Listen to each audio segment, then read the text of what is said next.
Olá pessoal, aqui é do Tagliaro e, para quem já me segue, antes que perguntem, sim, sou eu. Bom, chegamos à edição julho-agosto, se devemos ou não comprar hardware e o que talvez podemos comprar. E o que mudou no último mês no mercado brasileiro? Basicamente, em termos de oferta de hardware, tivemos uma maior variedade de oferta de placas mais acessíveis para os processadores de 10ª geração da Intel. Assim como também apareceram os processadores Celerons dessa geração. Com relação à economia, não vou enlouquecer vocês, prometo, mas é importante essa colocação para vocês entenderem o contexto. O dólar vem mantendo o patamar dos 5,20, que é o número desejado pelo governo. Sempre que o dólar começa a subir para níveis como 5,30, 5,35, 5,40, o Banco Central intervém com venda de dólar e joga o valor de volta para casa dos 5,10, 5,15. Entretanto, existe um fator que enfraqueceu a moeda americana nos últimos dias. Porque a economia dos Estados Unidos está com problema para lidar com a famosa doença que segue avançando. Só que o principal e o que de fato impacta no mercado de hardware é a tensão que está ocorrendo entre os Estados Unidos e a China. Apenas para contextualizar de uma forma bem resumida, estão existindo grandes trocas de farpa, assim dizendo, a nível militar, pois a China reivindica o Mar do Sul da China, que apesar do nome não é da China, enfim. Pois inclusive esse mar pertence parte dele a outros países, enfim, não é geografia o objetivo aqui desse vídeo.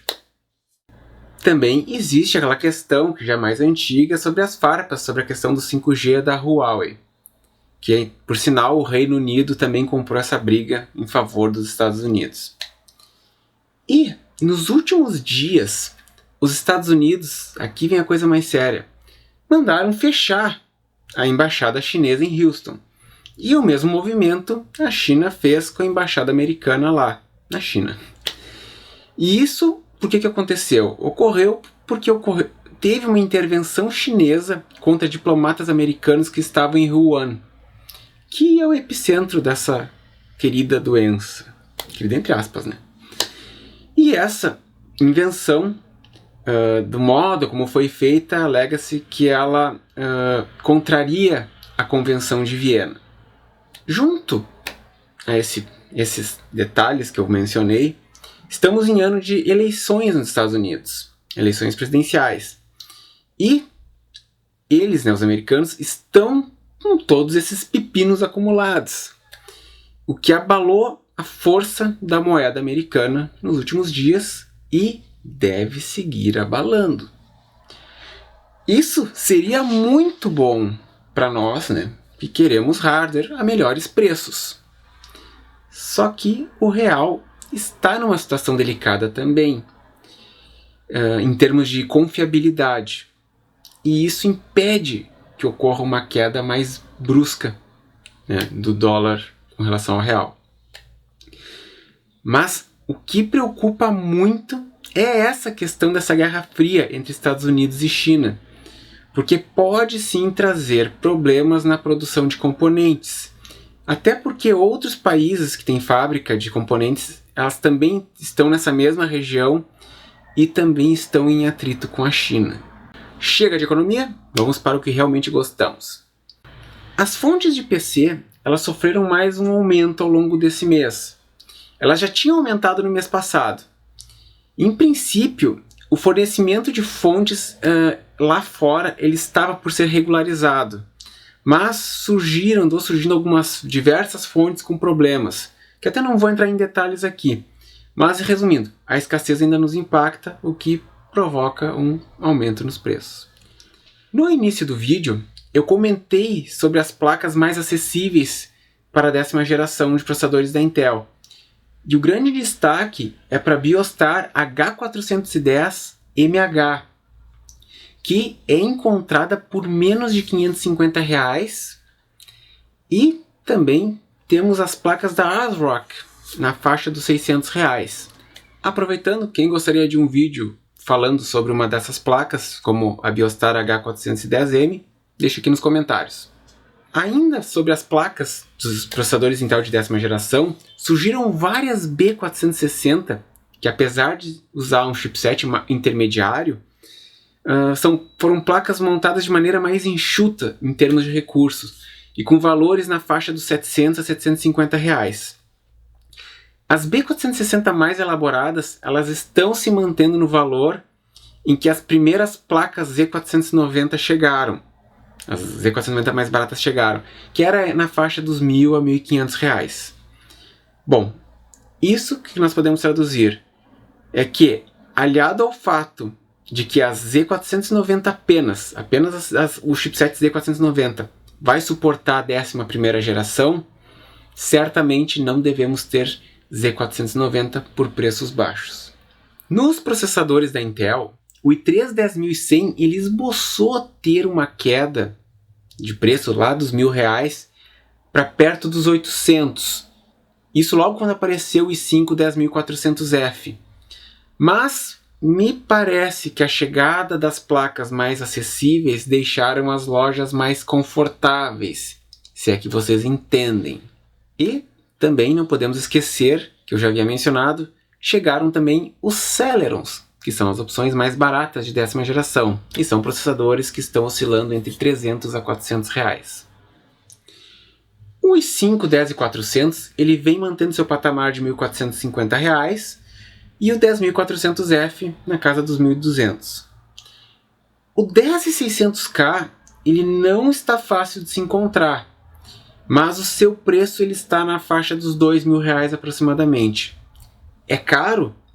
Sim, mas ainda é menos que a estimativa proporcional, levando em conta o preço do 10.400 comparando aos mesmos preços sugeridos no mercado lá fora. E eu falo sobre isso num vídeo que está aqui nesse card aqui, ou aqui, enfim, aqui. Me chama muito a atenção que é possível encontrar o i7-10700 e o i7-10700K na mesma faixa de preço. Mesma faixa de preço eu me refiro com uma diferença de 10% aproximadamente. O que é uma diferença que deixa a versão K muito mais interessante a meu ver. Os seus valores estão oscilando entre R$2.500 a R$2.800 reais.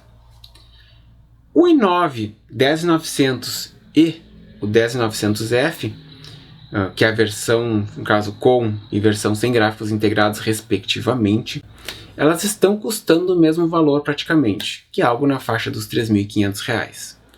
Agora, vindo para a linha da AMD, as placas X570, muitas tiveram aumento de preço, pois chegaram as B550, que estão assumindo a faixa dos R$1.000 a R$1.900. Sim, não me espanta se logo não teremos X570 a partir de R$2.000. As B450 ficaram no espaço de preço dos 700 a R$1.000. Ou seja, quem esperava uma queda dos preços com a chegada das B550 se frustrou. Já as A350 estão começando na faixa dos R$500 a R$650, disputando com umas poucas B350 que ainda estão disponíveis. O Ryzen 5 2600 está se aproximando para ficar abaixo dos R$900, e a linha XT ela veio mais cara que a linha X. E o que eu percebo é que quem ainda tem o X para vender não coloca o equivalente XT à venda. Já nas placas de vídeo, as RX 580 e a RX 5500, nas suas versões de 8 GB, tiveram um boost no seu preço. E agora, comprar ou não? Pode-se dizer que seguimos no patamar de estabilidade dos preços, algo que eu comentei na edição junho-julho deste vídeo. E com a postura de aumento de preços da NVIDIA, mesmo com o término da produção das placas topo de linha, os preços das GPUs não fazem menção de baixar. A 10ª geração da Intel se tornou mais interessante com o aumento da diversidade das placas H410 e B460. E para quem pensa num Ryzen, eu recomendaria olhar com carinho as X570 até R$ 1.500, pois creio que elas devam desaparecer em breve. Ainda com relação às placas para processadores Ryzen, eu não recomendo placas A320, elas estão muito caras e vão ser um problema com relação a upgrades. Acho que vale a pena gastar um pouquinho mais e pegar uma placa com mais recursos e mais flexível para upgrades nesse momento. Se você usa seu computador para jogos, eu não acho que vale a pena esperar a linha Zen 3, porque ela está atrasada e deve vir só no final do ano. E querendo ou não, a linha atual de processadores, boa parte dos processadores tem fôlego de sobra para os jogos. Repito, olhem com muito carinho para o Ryzen 5 2600, se você pensa em montar um equipamento bom para trabalho e jogos. Com relação a placas de vídeo, realmente eu não recomendo comprar agora. Acho que não preciso repetir que a situação econômica ainda requer atenção, então faça suas compras com assertividade. Não rasgue dinheiro e, se possível, ou melhor, invista de fato no seu conhecimento. Por hoje é só, pessoal. Like no vídeo, inscreva-se no canal, ative o sininho e até a próxima!